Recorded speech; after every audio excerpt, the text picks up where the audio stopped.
So invisible disabilities. So all disability is in some way invisible or lacks visibility would be another way to say that. And we rarely see disabled people or people with disabilities, depending on whether you want to use person first language or identity first language, in positions of power or authority, or in the media, or as experts. And so just on that note, really briefly, don't want to spend a ton of time here, but I do want to spend some time here. I'd love you to put in the chat a time when you've seen a disabled person in a position of power or in the media. So it could be, for example, Carla Qualtrough, who is the Minister of Inclusion and Employment for Canada. So just getting us to think about times when we have seen people with disabilities in the media or in positions of power. And Jeff will read them out. I don't want to spend too much time here, but just want to spend a minute to get you thinking.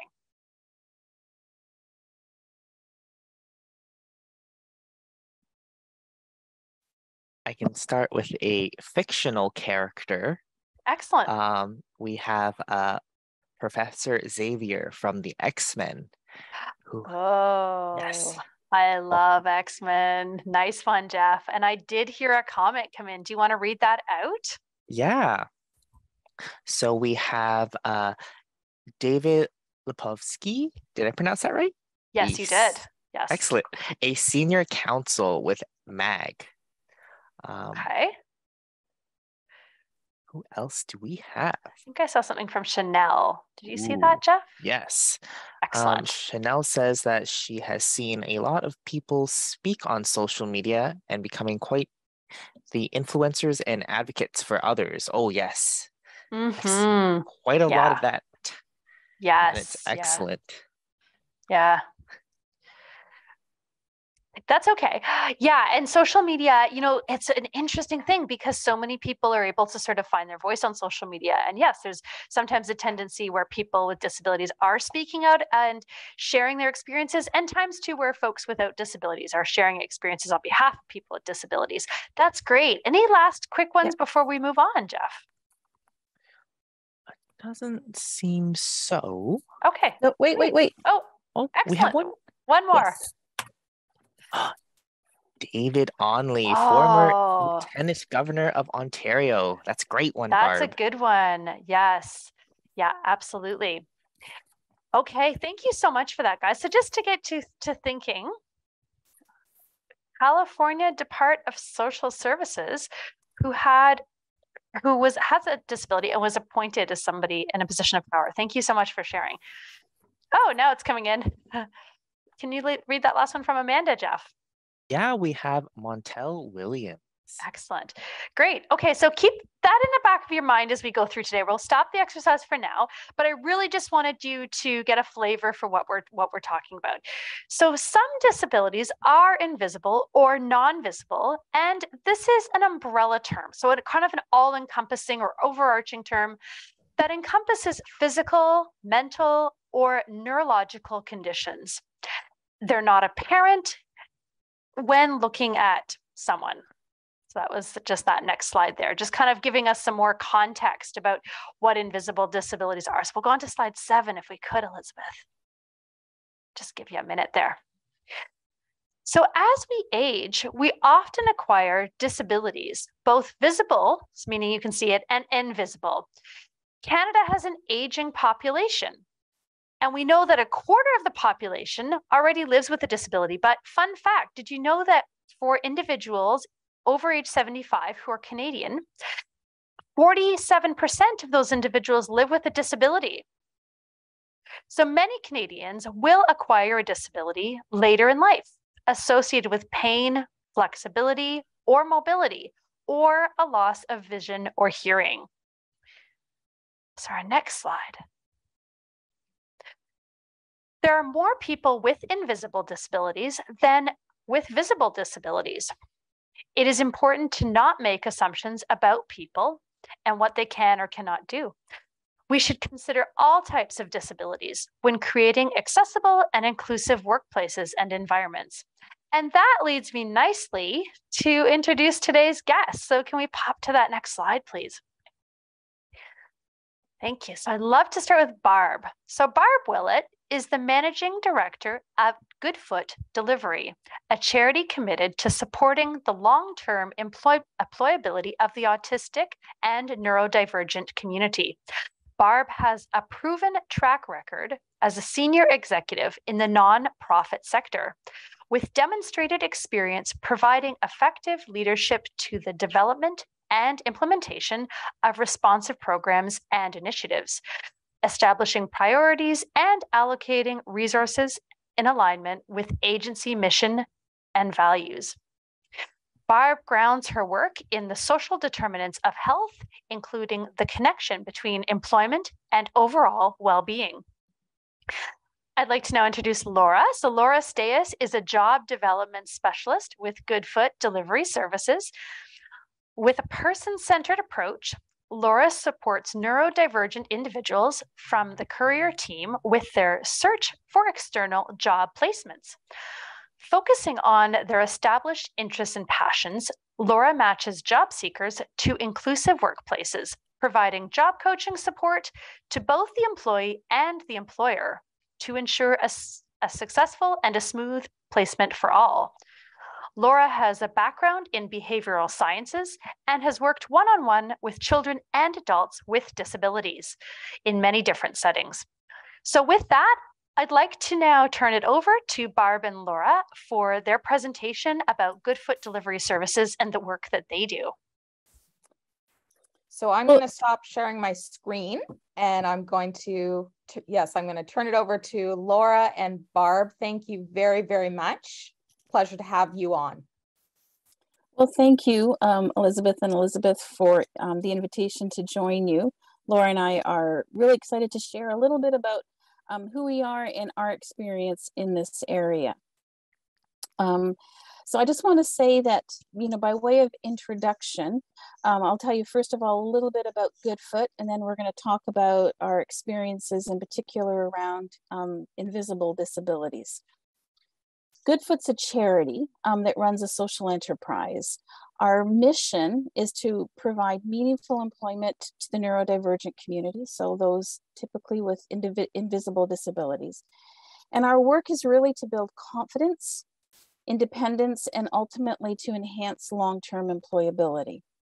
We were established back in 2010 by a brother and sister who were looking to support his employment. He was struggling with employment, so they started an enterprise to address that particular need and recognized very quickly that it really is a huge need in this area, in this community. And since 2010, we've grown from a very small organization to be a very stable mid-sized organization in Toronto.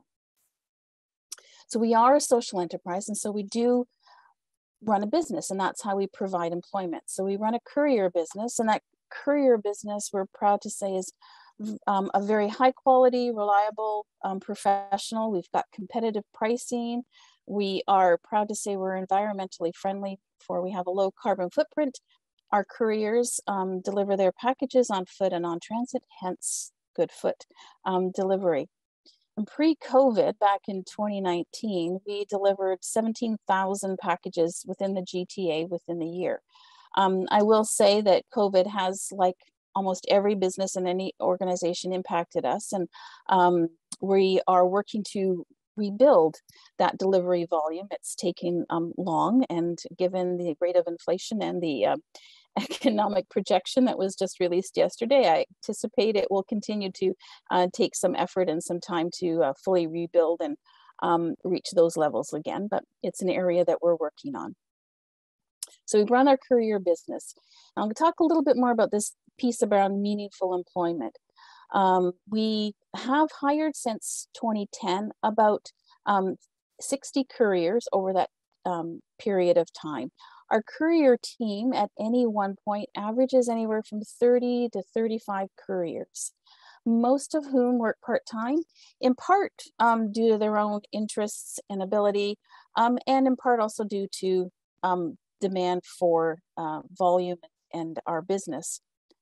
Our courier team represents about 80% of our staff complement. So we've got a very small office team, and I will say some of whom actually also identify themselves as neurodivergent. So we're very unique in terms of business in that the majority of our staff are have invisible disabilities. We also have a high level of retention though, and this is going to come through throughout our presentation. Last spring, when I did a bit of an analysis, we found that over 40% of our team have been with Goodfoot for 6 years or more. So a fairly high percentage of our careers choose to stay with us, and we're really proud of that. If I think about sort of this wheel that we've got in front of us, skill development is the other area in terms of what we do. We offer a lot of training and different workshops to build skills that strengthen employability. And we look for opportunities for the staff to take on additional responsibilities. Some of them become training facilitators and train new staff. Some take on some jobs within the office, participate on some different committees rather. And I'll just give you one little example. We've got one staff who we saw a lot of potential in. That individual became a training facilitator. And we also then put them in a little bit of some leadership roles within the office and working with the other staff.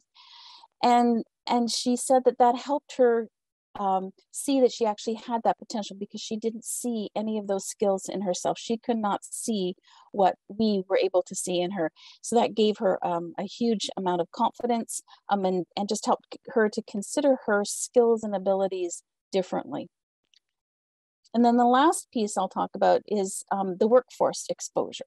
We started, in addition to sort of providing employment through our business, we also started a supported employment venture where we are working to expand our impact through this employment program. We recognize that we have a limited ability in terms of how many individuals we can hire, but we still wanted to make a difference because there's such a huge need. So we started a program wherein we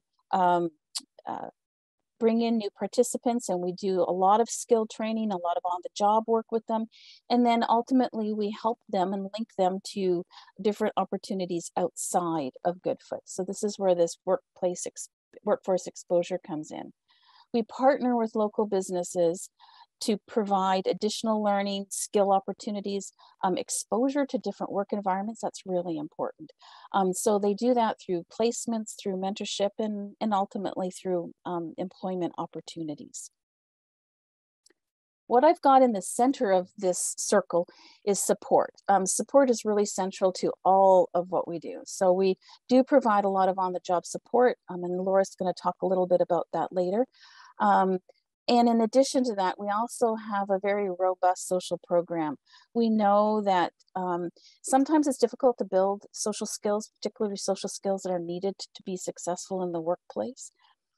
So we offer opportunities for our couriers to interact with each other and to build those skills and also to create a sense of community. We know that that's really important. We want our staff to feel like they have a place here, that they belong here, and that's important. And then the last piece in terms of support that we do is we also have a food program to address issues of food insecurity. We do have some individuals for whom that's an issue, so we want to make sure they have all of what they need to be successful. And then the last piece I'll talk about before I go to the next slide is just that sense of through all of what we do, we really work to promote the value of inclusive workplaces. So our couriers interact regularly with customers, and that helps them both build their social skills, which I talked about as a key, but it also helps reduce attitudinal barriers and showcase their abilities. So we then look at our impact. And we look at our impact in 4 key areas: building skills. So you can see here by some of these stats from our recent evaluation that we're hitting that mark. We've got 90% are saying they've strengthened skills, 85% are developing skills in some real key areas like problem solving, customer service, etc.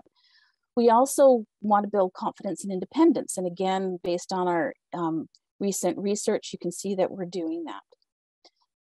We want to prepare people for the future, and 80% of those that we surveyed or those that responded indicated they feel more prepared for future jobs since joining Goodfoot. And then lastly, in terms of reducing barriers, as I talked about, we really do help kind of champion the capabilities of our staff in the community. So they regularly interact with customers, as I talked about. We do survey our customers periodically, and our last survey in 2021 indicated that our mission really is one of the key factors in why they choose Goodfoot. And when we asked about whether choosing Goodfoot and accessing our services has impacted their views or their perception of the neurodivergent community, many have said yes. They recognize that they've got increased capabilities. They see the value of their contribution to the community. So we are also making a difference in that area.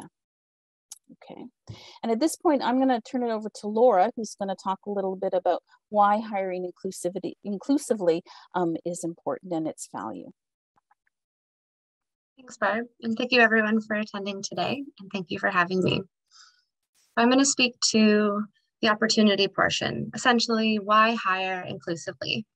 So there's 5 main areas that I will touch upon that all greatly benefit from a business perspective.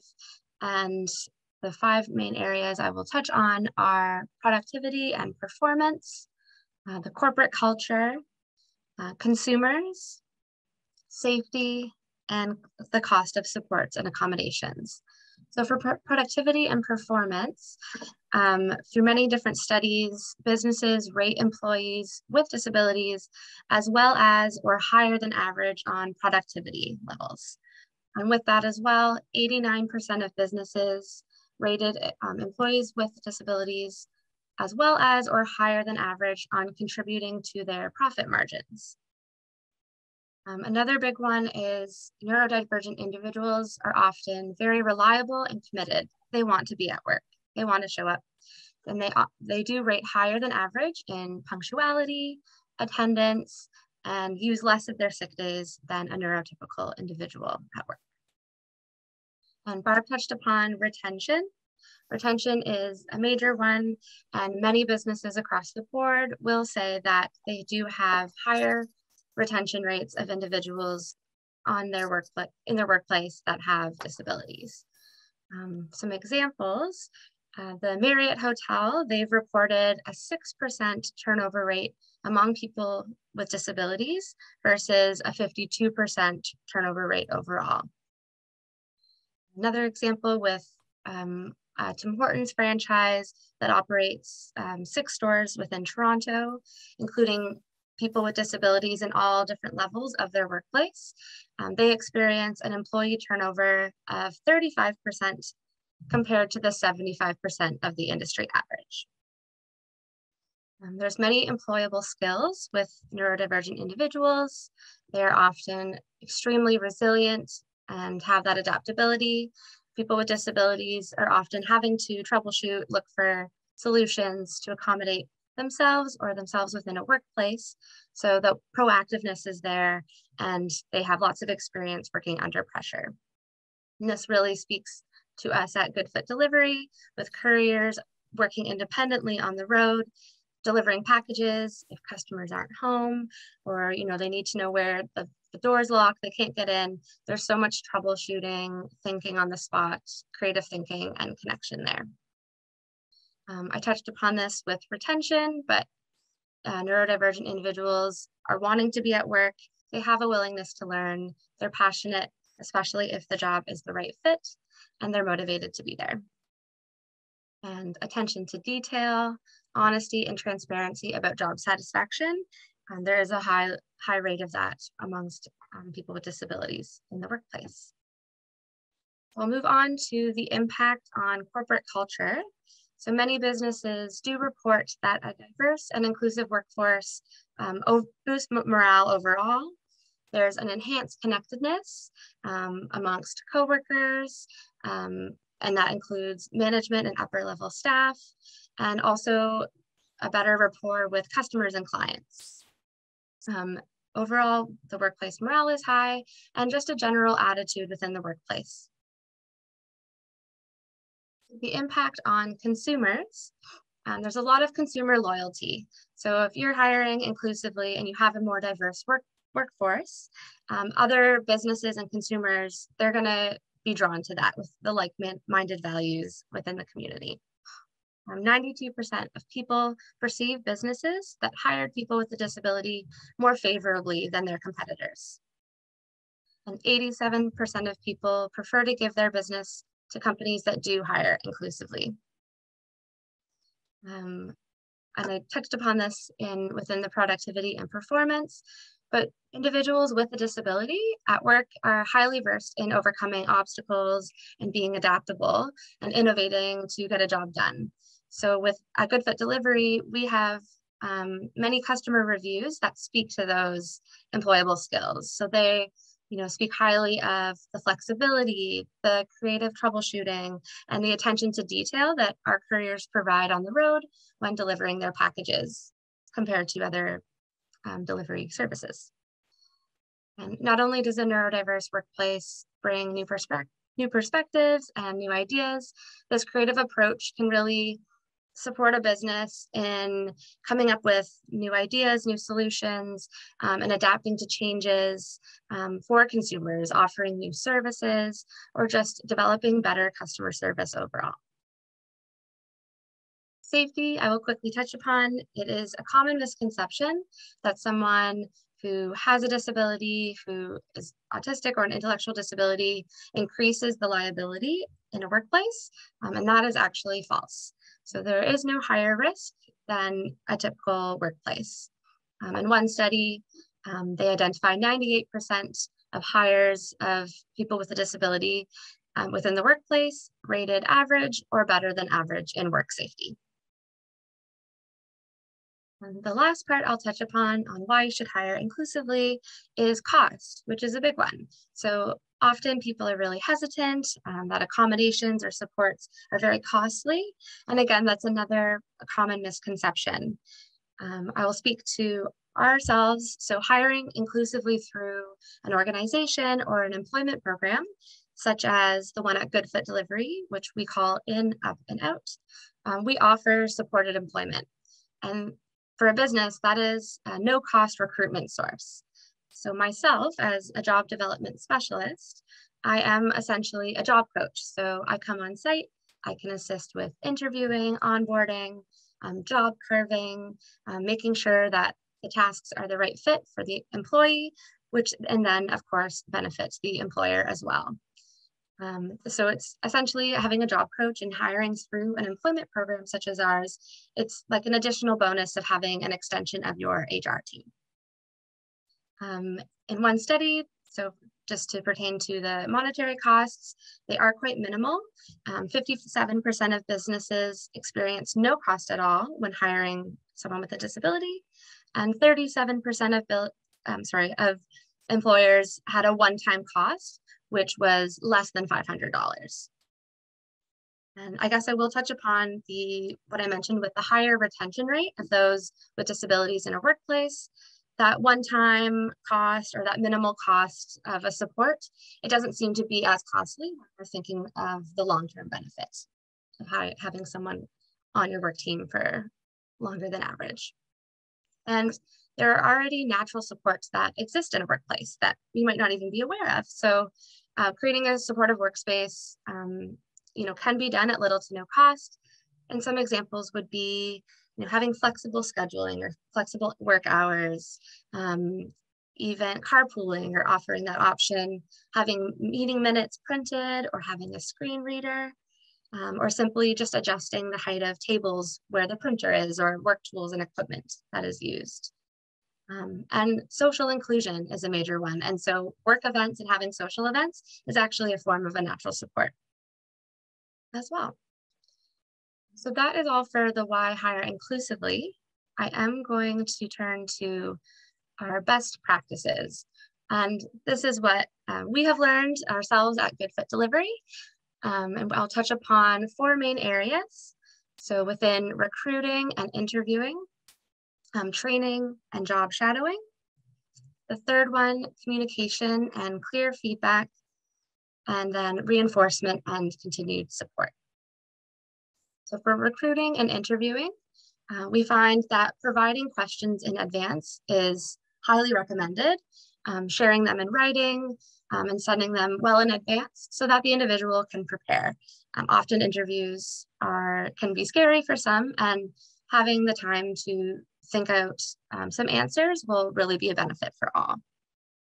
Having flexibility during the recruitment process and interviewing, maybe already implementing some accommodations to that interview process. But often than not, some people are okay and don't need the accommodation. So it's also a tip, like don't make assumptions. Essentially, you can make the ask and the individual will let you know how they would like to proceed.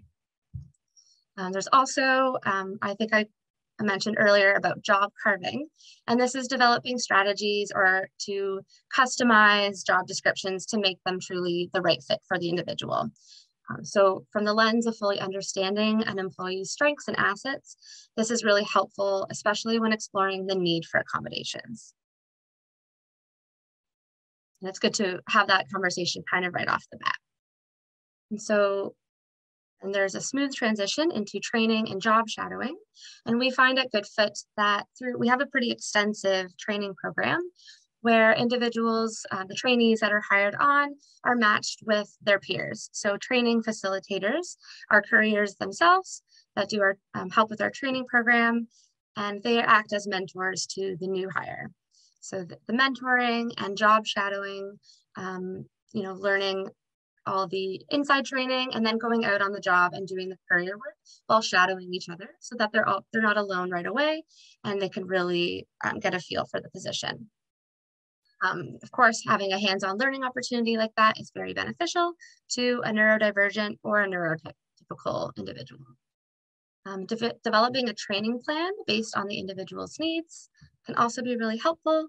And having regular check-ins throughout the onboarding and training process to ensure that the employee is fully understanding their role and also provides a safe ground to make adjustments or accommodations as needed, and just aligns to better communication overall, which I will then talk about having communication and clear feedback.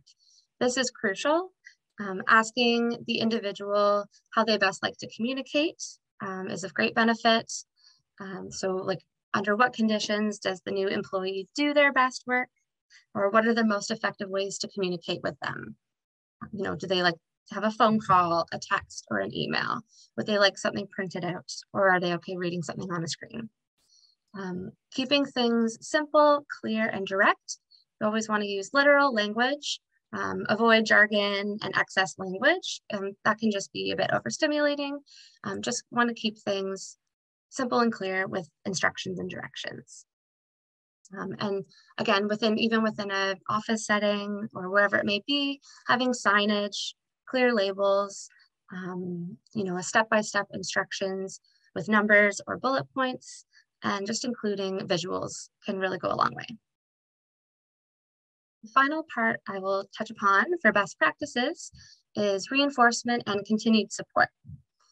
So praise and encouragement for everyone is huge, but in particular with neurodivergent individuals, often, and with some of our teammates, they've had negative work experiences in the past, whether someone's told they can't do something or they're not even considered for a specific job. So really having that positive reinforcement and encouragement is really supportive and helpful. Developing a rapport, so having those regular scheduled check-ins brings together that, we're in this together mentality. Following up and having that regularity of contact can really help increase communication about how an employee's work is going, about their work performance, and provides a grounds for both employee and employer to openly provide feedback. Also within GoodFit, we often have external skills and workshop building. And so whether this be further training externally, we have guest speakers, or in-house, and we often do training refreshers about every 6 months for professional development. Okay. And another important one is in making sure that if you are making an accommodation or support, that the employee themselves are part of that decision making, and encouraging them to make their own decisions and informed choices. Laura, we have a question from Natalie, and she's asking, it's related to best practices. And her question is asking for a copy of the interview questions considered a request for an accommodation? Do you need to indicate why you need / want a copy of the questions before the interview? In your experience, are employers willing to share the questions in advance? And how would you recommend the interviewee respond if the employer is not willing to share this? This is a really good question. So yes, I can see that as definitely being a request for accommodation and asking for interview questions. Of course, it never hurts to ask, so I definitely do recommend that. But no, you don't need to indicate why, because it comes with disclosing your disability. You never have to disclose a disability to any employer. If you think that it would be to your benefit to disclose that information, of course, by all means, it is good to start that sooner rather than later, but you never need to indicate why if you don't want to, and I would just ask for the interview questions. If somebody says no, I have yet to experience that yet, but I think if you don't initially tell them why, then maybe doing a follow-up email explaining, not maybe necessarily disclosing the disability, but for the most part, I would say that most job postings do say to reach out if you need any accommodations or stuff like that. And I would say that it's more than reasonable to request a copy of the interview questions.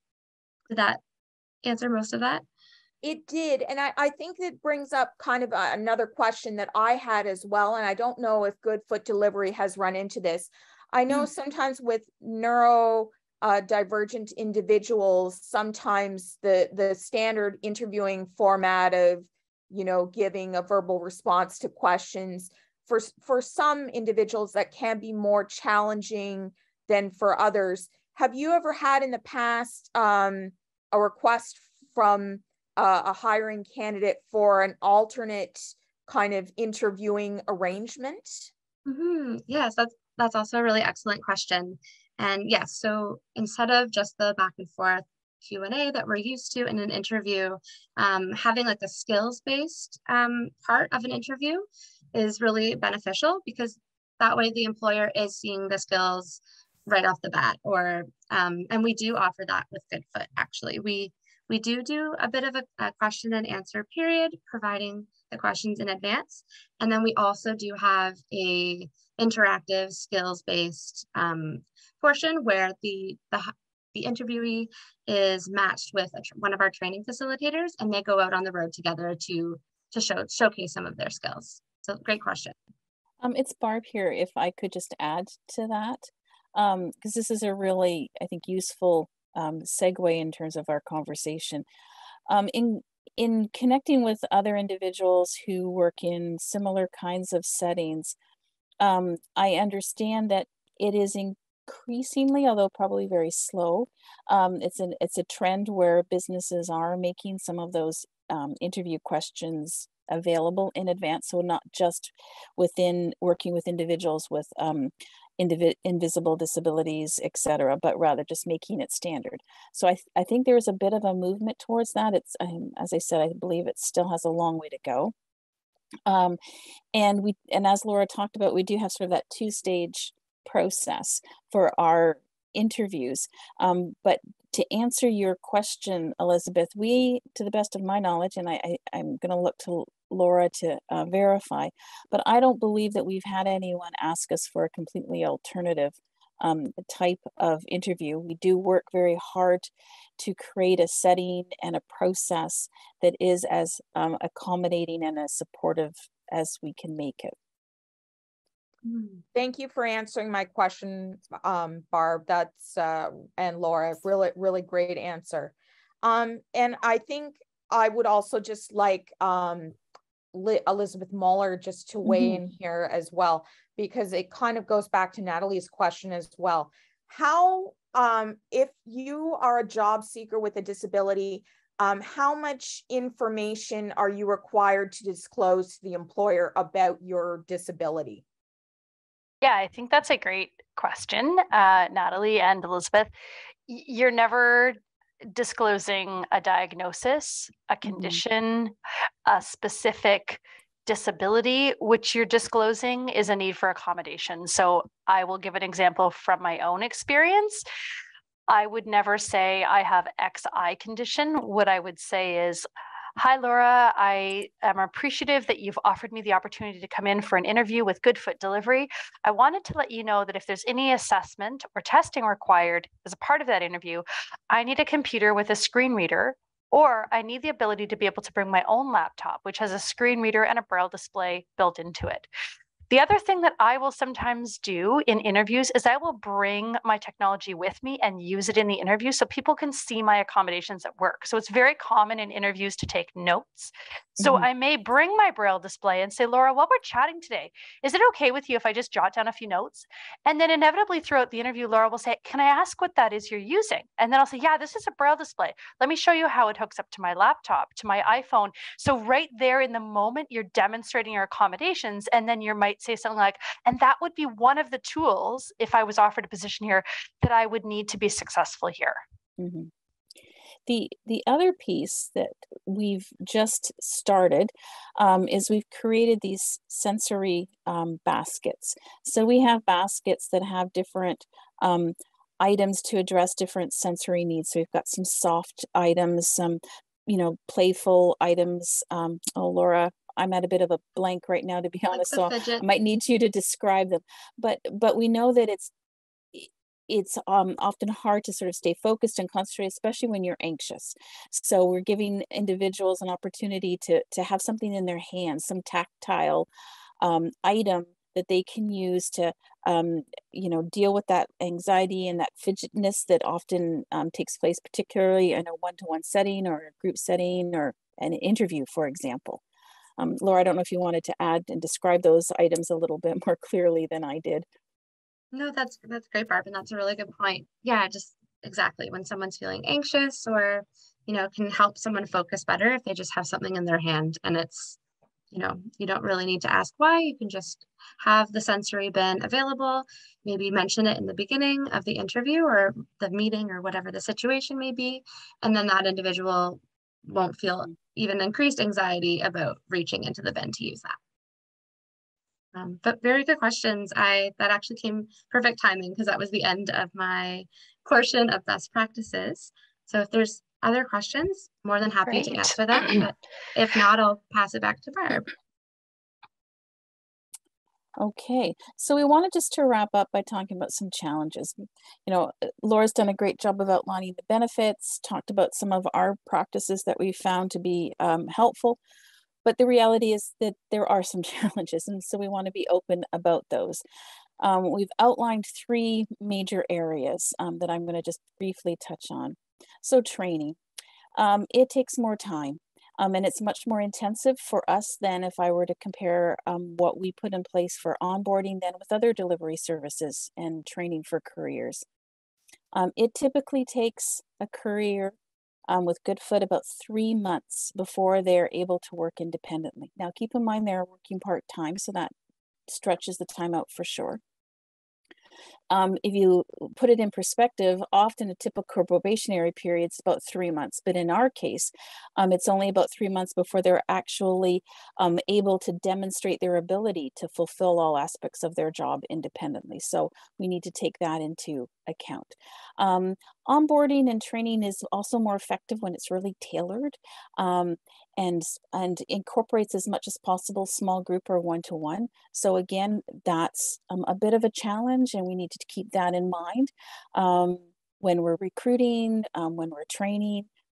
The other piece around training is that we've discovered and are looking to put in place refresher training is needed periodically. Again, I'm going to suggest it's probably for us more often than might be needed in other settings.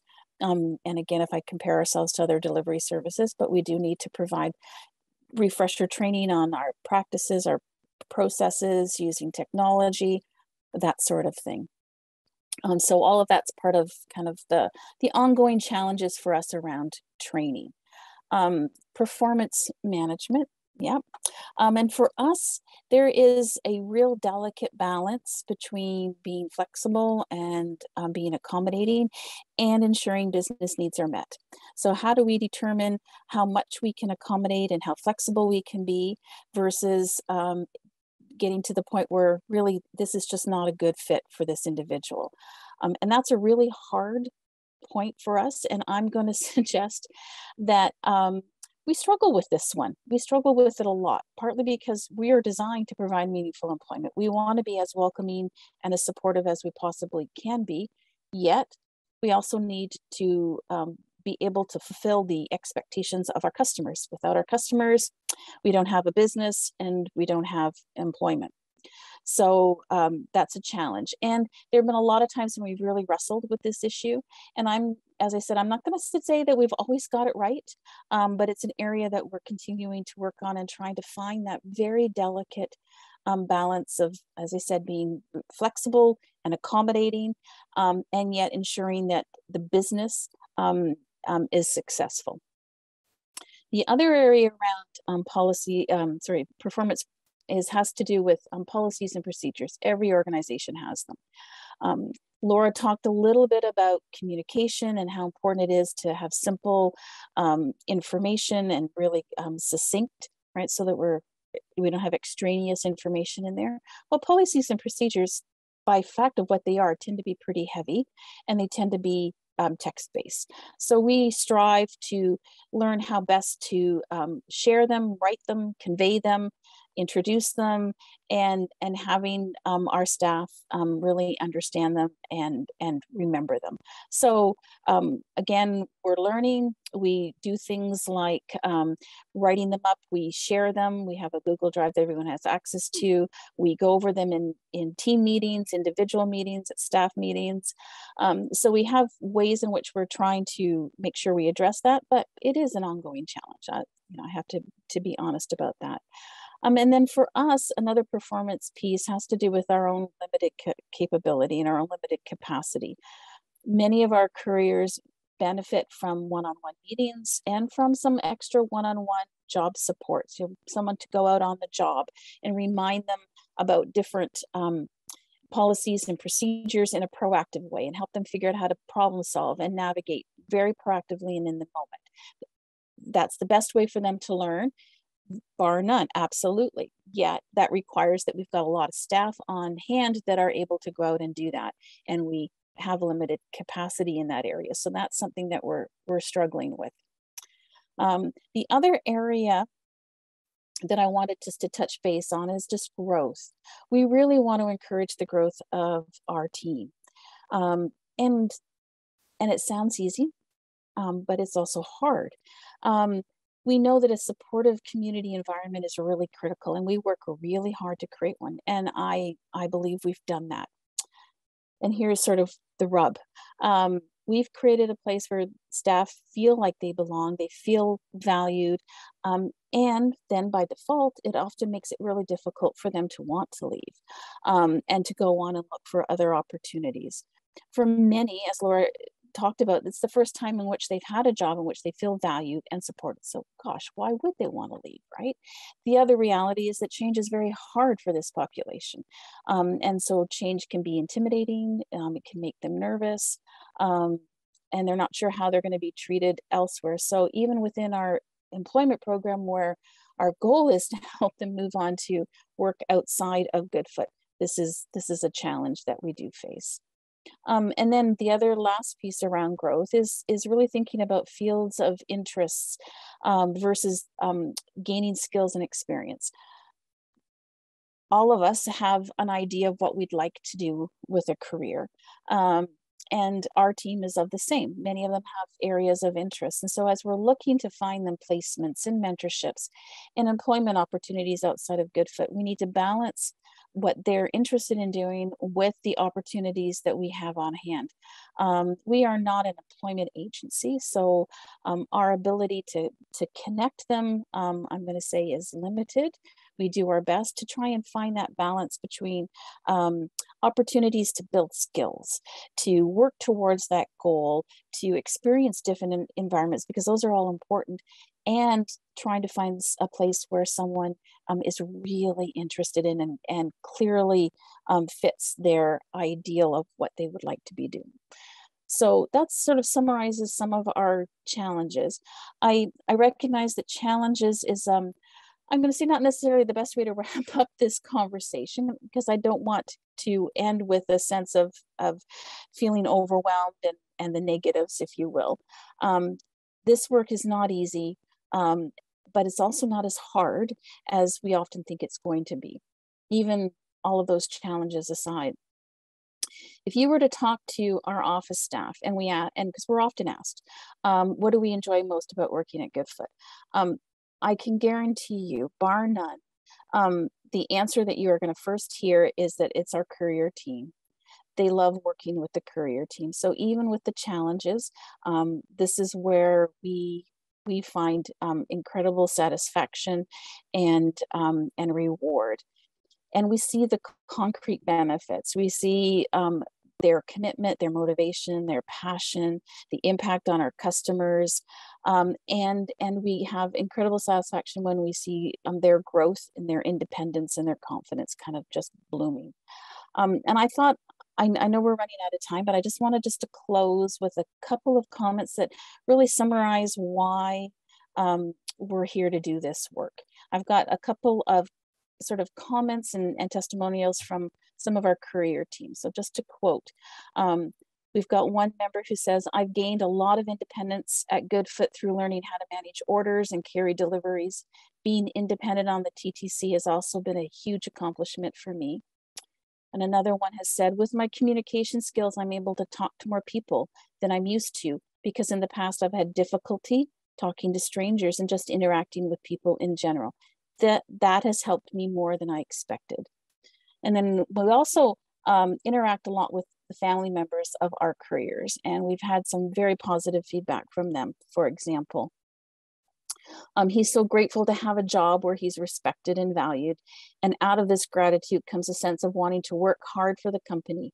It's very valuable and necessary. And then the last one from a family member has said to us that it's been completely transformational for him and for anyone who comes in contact with him, because they've seen such a dramatic shift and change.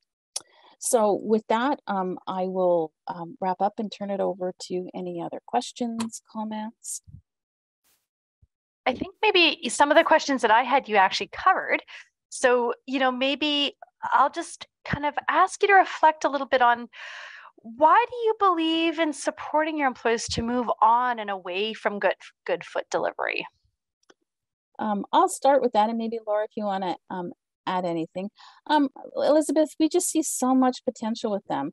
And there are some that we just want to really be all that they can be. And for some, being at Goodfoot is more than satisfactory for them, and they're very content, as you've seen from our retention rates, and that's great.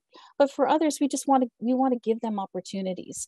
And then the other piece, which I articulated at the beginning, is that we just want to also be able to support as many individuals as we possibly can. And with long-term employment, we can only do so much. The courier business is good, and it's a good model for us, and it has its limitations. So we can only employ so many. If we work to help support individuals to find other employment within the community, I feel like then, and certainly our board really wants to see us be able to impact as many as we can. So that's a way for us to do that. So Elizabeth, have I addressed your question? And absolutely. And actually maybe, Laura, did you want to add to that? I think you spoke well to that, Barb, and I would kind of reiterate that most often as well, most people, or a majority of individuals with a disability, are often put into a service-related job. And so having this employment program and showing people that, you know, they have the ability to do other jobs and just outside of the service realm. And by being like person-centered and focusing on someone's interests and passions, some people don't even realize that they can pursue a job within their interests. So just having that support and that transition into a new experience is just across the board very valuable. And in turn, by having individuals, you know, having these new work experiences, it in turn, hopefully, we hope we're influencing other businesses to just hire inclusively and have just eliminate any barriers. So it's kind of a win-win. And I guess I wondered, like, do you think that the Goodfoot inclusive employment model can act as a template or a guide for other businesses that are looking to go in a similar direction? Yes, I think we have much that we can offer. I mean, our model is unique to our business model and the work that we're doing here, but there certainly are aspects of what we do that are transferable into a variety of different settings. Mm-hmm.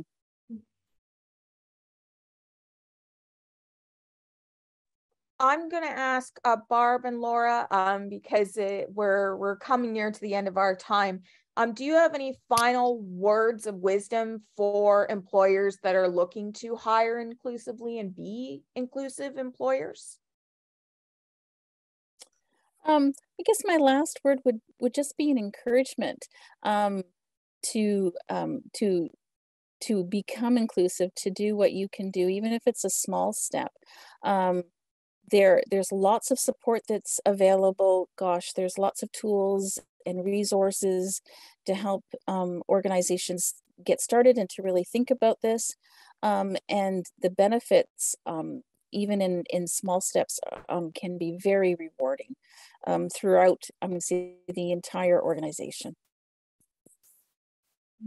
I don't know, Elizabeth, whether it would be helpful for Laura and I to put together a list of where some of those resources are.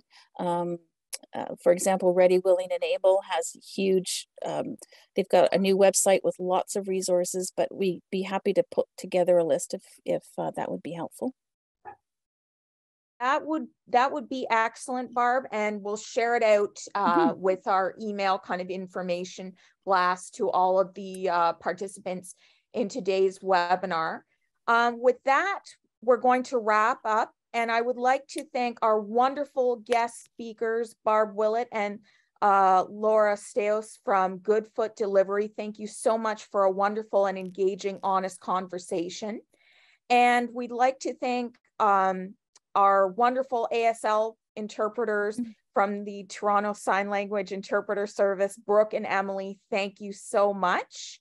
I'd like to let our participants know our next honest conversation session geared towards employers is taking place on Thursday, November 3rd from 1 until 2 p.m. on acquired disabilities and employment. We're going to have Judith Hart from TDSB Next Steps Employment Center come on and speak. And we're also going to have Judy Goose-Isala, a registered nurse who works with patients who have acquired brain injuries, and just speaking about that really important topic. We hope you can join us for that amazing webinar. And thank you also to Elizabeth Moeller for co-hosting today. Couldn't have done it without you. And we look forward to having you all join us for more wonderful, honest conversation sessions. So thank you so much, everyone. Thank you.